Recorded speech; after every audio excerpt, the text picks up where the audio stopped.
All right, hi Planet Rangers. All right, it's summer 2020. Things are a little different this year, of course, but I'm here at Cava. My name is Chef Greg Sessler. I'm co-owner of this wonderful restaurant located in downtown Portsmouth. Cava has been here now since 2008. We are a Spanish-style tapas and wine bar. The influences come from all over Spain and the Mediterranean in our food and our cuisine. Today I'm going to show you a really simple, nice tapa that you could recreate at your house that we have on the menu right now. It's our stuffed piquillo peppers. There's several different components to this. At home you guys can make it as simple and variations, whatever your imagination really takes it. So this is kind of just a general idea. It's what we do, but you can really evolve this into anything. So we're going to start out. The first thing we've got here are these wonderful stuffed peppers. They don't come like this. We gotta get them to this point. We buy a already roasted piquillo pepper. They're from Spain. Piquillos are grown in Spain. They are a wonderful, mild, very sweet pepper. They're typically fire roasted. They're typically canned. They have a short growing season at the height of their ripeness. They're canned and preserved after they've been fire roasted. So you may not be able to find piquillo peppers on the shelf at Hannaford. You may need to go through a specialty store to find them. Great substitution is just a fire roasted red bell pepper. So you can do this at home with an actual fresh red bell pepper. Throw it in your oven, a little bit of olive oil, roast it off at high temperature in your oven, like 450 degrees, until the outside of the skin gets nice and bubbly. You want to pull it out of the oven at that point, cover it with some foil, and let it steam on itself for 20 minutes until it cools down to about room temperature when you can handle it. Mm-hmm. The skin will then peel off the pepper really nice, and you'll be left with a nice kind of skinless pepper. You can see here on these peppers, this guy here has a little bit of that charred skin left on it, and that skin can come off real easy. Mm-hmm. Okay, so that's basically the difference between a fire roasted pepper, and just a regular fresh pepper that has the skin on the outside. Mm-hmm. A red bell, roasted red peppers, perfect fine substitute for this. If you can find the piquillos, definitely gives you a little bit more authenticity and a little bit more kind of Spanish Mediterranean feel. Mm-hmm. But they're not always available in stores. So. Okay. We do happen to have some here. These cans, you get can opener, you open them up, we take them, we rinse them off in cold water, and we flush them out about 3 different times. So we'll open the can, we'll rinse them, we'll drain them, we'll rinse them again, we'll drain them, we'll rinse them again, we'll drain them.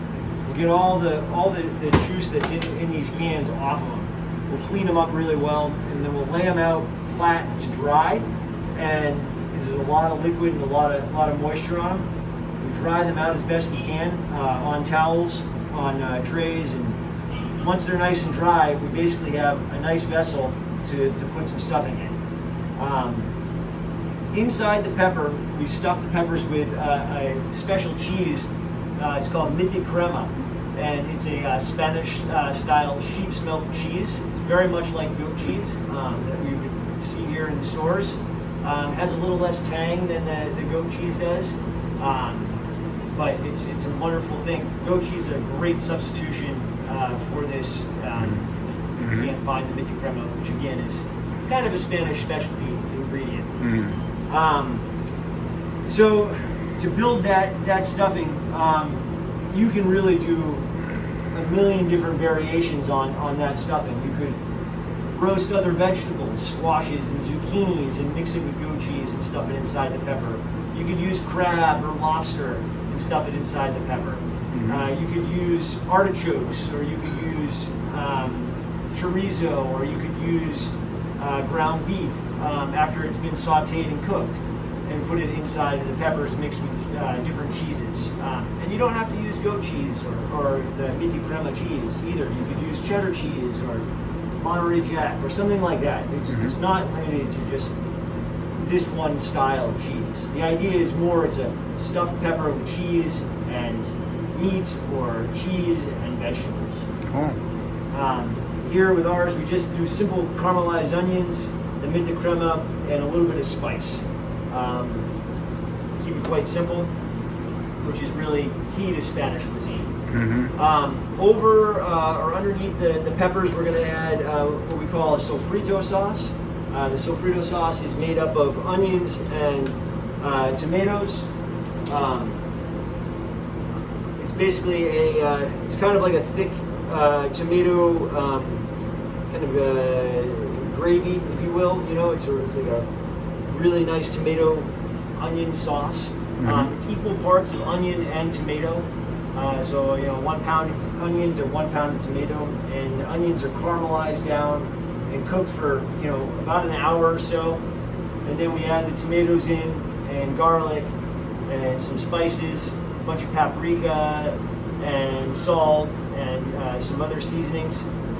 That's all cooked down for a lot longer as well, and we're kind of left with this really nice semi-chunky, basically like a really sweet tomato sauce. So did you have to like dice those onions, or? We did have to dice the onions, yeah. So like before you cooked or after you cooked? So before we cook, we're going to get them. So I have some cleaned up onion halves here.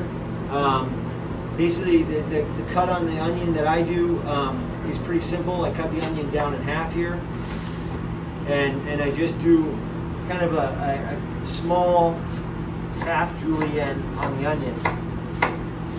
I get it down into these manageable size pieces, and this is the cut that I use for the caramelization of the onions to make this sofrito.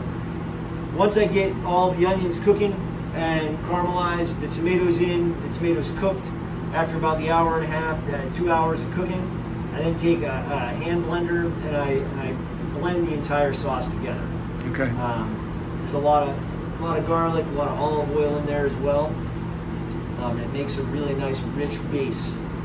We use this, in a few different things. We primarily use it with this piquillo pepper dish. We also use it with our paella. It helps to give some body and some depth to the paella.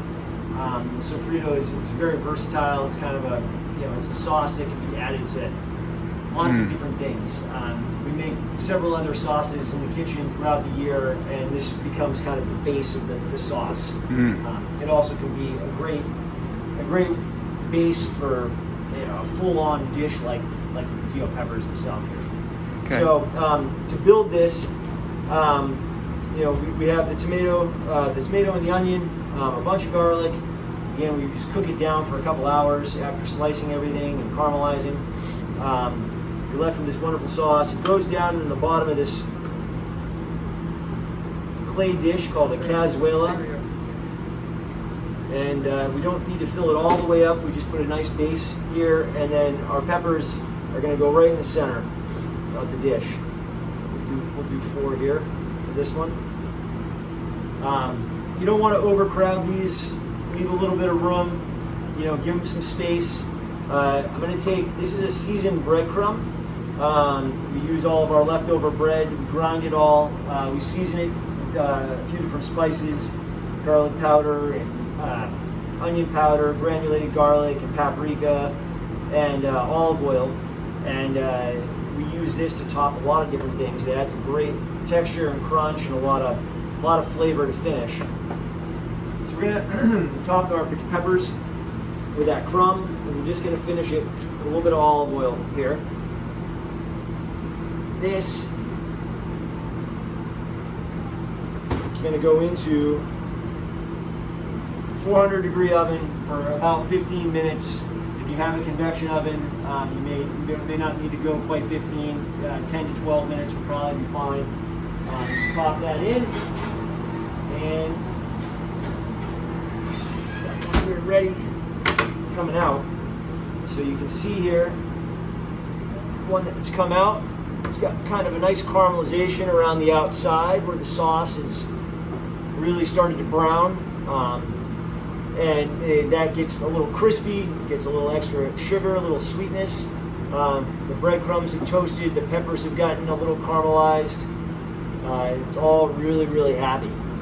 We're not quite done yet. We have a couple different textures that we want to add to this. We're going to add a crispy fried chickpea over the top. This helps to kind of finish the dish with a little extra texture. Can you buy those, Greg? Or I'm serious. Can't buy these, although a lot of people want me to sell them. It's very simple. They're basically a chickpea that gets cooked in a hot oil. If you have a small fryolator, it works well. If you don't, you could take, get your parents to heat oil up in a pan to about 350 degrees, and they're just lightly pan fried for about 10 minutes or so until they're nice and golden brown. So after that, we're going to take a little bit of lemon zest on these, and we're just going to zest some lemon over the top. And then we usually finish with a little bit of spice. This is a little chili thread here. Goes right on top. It adds just a little bit of heat. And just a sprinkle of some fresh parsley. Another drizzle of some good olive oil. My mouth is watering, Greg. It's about as simple as a tapa as you can get. Wow. It's classic, it's clean, it's easy. Again, there's a million variations that you can do, from the sauce on the bottom to the cheese and the stuffing in the center.